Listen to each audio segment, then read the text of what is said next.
Hello everyone, how are you. I hope कि आप सभी बहुत अच्छे होंगे। तो मेरा नाम है हर्षित और स्वागत है आपका मेरे यूट्यूब चैनल बायोलॉजी क्लासेस में। आज हम लोग बात करते हैं रामा यूनिवर्सिटी की।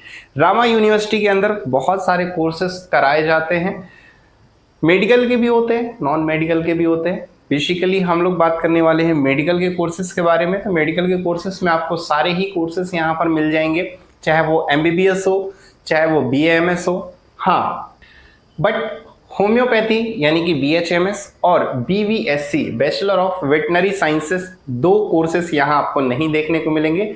इसके अलावा BSc नर्सिंग हो, NM हो, GNM हो, कोई भी मेडिकल का कोर्स हो, वो सारे इस यूनिवर्सिटी में होते हैं। तो आज हम लोग बात करने वाले हैं MBBS कोर्स की कि इस कोर्स की कितनी फीस होने वाली है, हॉस्टल की फीस कितने होने वाली है, इसके अलावा क्या सिक्योरिटी चार्जेस हैं, और भी अगर कोई चार्जेस हैं तो वो कौन कौन से चार्जेस हैं, और कितने मिनिमम मार्क्स चाहिए होंगे, यानी कि कट ऑफ कितनी चाहिए होगी रामा यूनिवर्सिटी से MBBS करने के लिए। तो इन सारे चीजों पे बात करते हैं आज। तो चलो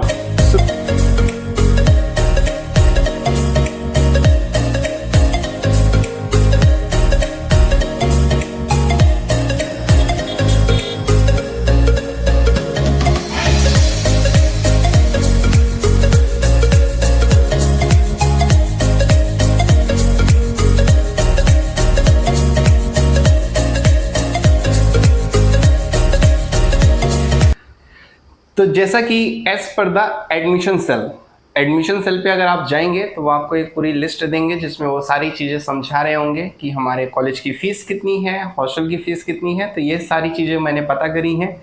इस साल का जो रिसेंट इनका चार्जेस है, हो सकता है आपने मेरे पहले की वीडियोस देखे हो तब चार्जेस अलग हों, तब कट ऑफ अलग रही हो, लेकिन इस साल की अगर हम बात करें तो जो MBBS में ट्यूशन फीस है, यानी कि एक नॉर्मल फीस जो आपको मिनिमम देनी होती है, वो है 12,66,579, यानी कि 12,66,579 ये सिर्फ ट्यूशन फीस है।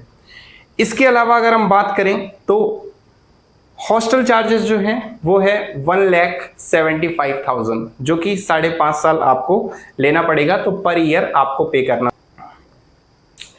अब पढ़ाई जो कि एकेडमिक्स है वो 4.5 साल का होता है, 1 साल का आपकी इंटर्नशिप होती है। तो जो आपको हॉस्टल का चार्जेस है वो 5.5 साल पे करना होगा, क्योंकि इंटर्नशिप में भी आप हॉस्टल में ही रहेंगे।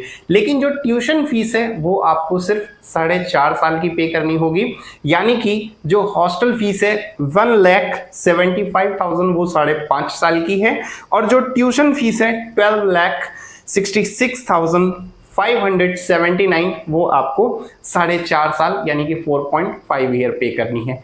अब इन दो बड़े चार्जेस के अलावा और कौन कौन से चार्जेस हैं जो पे करना होगा, तो इसके अलावा सिक्योरिटी मनी 3 लाख आपको सिर्फ एक ही बार पे करनी है, और ये रिफंडेबल होगी। जब आप यहां से छोड़ करके जा रहे होंगे तो ये सिक्योरिटी मनी आपको एज इट इज वापस कर दी जाएगी। उसके अलावा इनके जो अदर चार्जेस हैं वो मिसलेनियस चार्जेस का नाम दिया गया है, और उस मिसलेनियस चार्जेस में 85,600 रुपीज आपको हर साल पे करने होंगे 5.5 साल तक।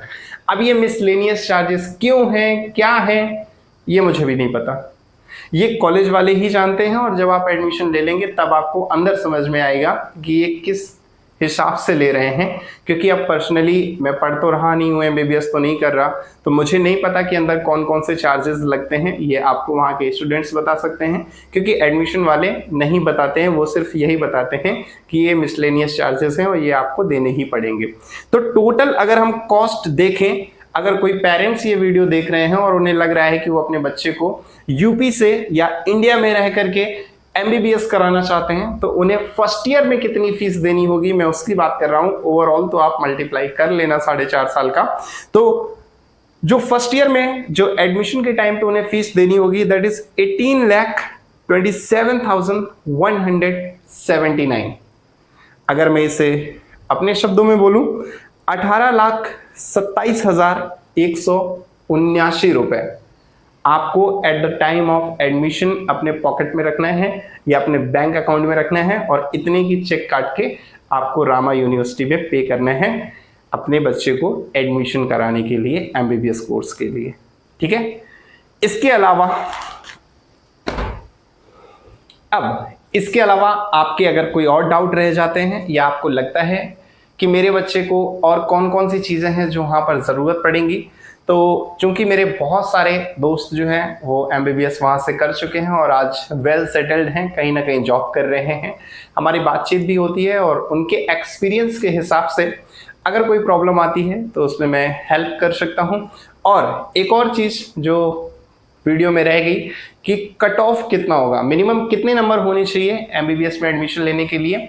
तो जो मुझे बताया गया है यूनिवर्सिटी में वो 350 नंबर इन्होंने बताया था कि 2021 में जो इनका मिनिमम कट ऑफ रहा है वो 350 नंबर थे नीट में। तो अभी जो कट ऑफ है 22 में थोड़ा सा कम हुआ था, लेकिन 23 और 24 का जो ये कट ऑफ है, और 24 का तो आप रिजल्ट देख ही रहे हैं कितना स्कैम चल रहा है, कितनी कट ऑफ हाई जा रही है, कितने सारे स्टूडेंट्स के 720 आउट ऑफ 720 आ रहे हैं। तो इन सारी चीज़ों को देखते हुए ये मानिएगा कि 400 नंबर से अगर आपके नीचे हैं तो आपको एमबीबीएस की सीट नहीं अलॉट होने वाली है प्राइवेट की। गवर्नमेंट की तो 650 वालों को भी नहीं मिल रही अभी का जो नीट का रिजल्ट है। तो अगर प्राइवेट में एडमिशन लेना चाहते हैं तो 400 नंबर अगर आपके नीट में है तभी आप रामा की काउंसलिंग कराइएगा। इसके अलावा आपके पास और भी ऑप्शंस हैं। आप चाहें, अगर आपको लग रहा है कि बहुत ज़्यादा पैसा लग रहा है तो आप रसिया, चाइना, बहुत सारे फॉरेन में भी ऐसे मेडिकल कॉलेजेस हैं जो कि एमबीबीएस कराते हैं, तो आप वहाँ भी अपने चाइल्ड को, अपने बच्चे को वहाँ भी भेज सकते हैं। इसके अलावा कोई स्टूडेंट देख रहा है और उसके और कोई सवाल है जो मुझसे करना चाहता है तो नीचे मेरी वेबसाइट दे रखी है, वहाँ पर मेरा नंबर मिल जाएगा। आप चाहें तो मुझसे व्हाट्सएप पे बात कर सकते हैं। इसके अलावा नीचे इंस्टाग्राम का लिंक दे रखा है, वहाँ से आप मुझे पर्सनल डीएम भी कर सकते हैं और अपने डाउट को मुझसे पूछ सकते हैं। तो चलिए आज का वीडियो यहीं तक रखते हैं। इसके अलावा कोई डाउट रह जाता है तो नीचे आप कमेंट में भी पूछ सकते हैं। तब तक के लिए tata bye bye, have a nice day and best of luck for your future. Thank you.